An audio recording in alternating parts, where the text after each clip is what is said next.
মা একটু হলে দাও না, চেটে চেটে খাবো। দিচ্ছি বাবা।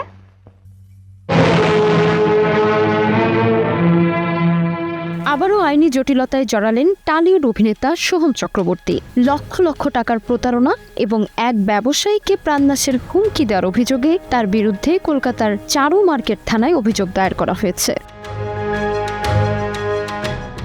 অভিযোগকারী ব্যবসায়ী শেখ শাহিদ ইমামের দাবি, 2021 সালে মানিকজন নামে শুরু হয় এবং পরবর্তীতে পাকা দেখা নামে মুক্তি পাওয়া একটি সিনেমার জন্য তিনি 68 লাখ টাকা বিনিয়োগ করেছিলেন। তার অভিযোগ, সিনেমাটি মুক্তি পেয়ে ভালো ব্যবসা করলেও প্রতিশ্রুতি অনুযায়ী লাভের অংশ বা বিনিয়োগের অর্থ তিনি ফেরত পাননি।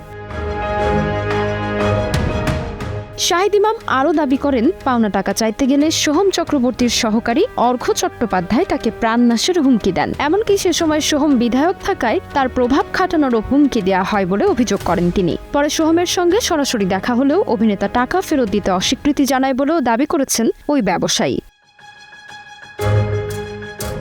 অভিযোগে আরও বলা হয়েছে, পাকা দেখা ছবির স্যাটেলাইট সত্ত্ব বিক্রির পর সে অর্থের কোনো অংশ তাকে দেওয়া হয়নি। উল্লেখ্য, এটি প্রথম অভিযোগ নয়। চলতি বছরের জুন মাসেও কৌশিক কর্মকার নামে আরেক ব্যবসায়ী সোহমের বিরুদ্ধে 1,05 লাখ টাকা বিনিয়োগ নিয়ে প্রতারণার অভিযোগ করেছিলেন।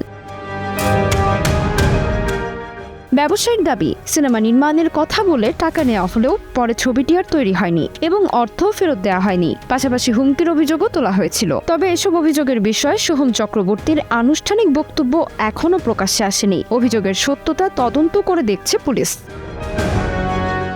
তাসমিলা খান, সময় সংবাদ। এক মিষ্টি সকাল, কানে কানে কিছু গুনগুনিয়ে বলে যায়, কাছে আয় ভেসে যায় হাজার ফুলের ঠিকানায়, ছুঁয়ে দিয়ে ডুবে যায় সুগন্ধে সেই সীমানা। তিব্বত লাক্সারি সো, বাংলাদেশের রূপ।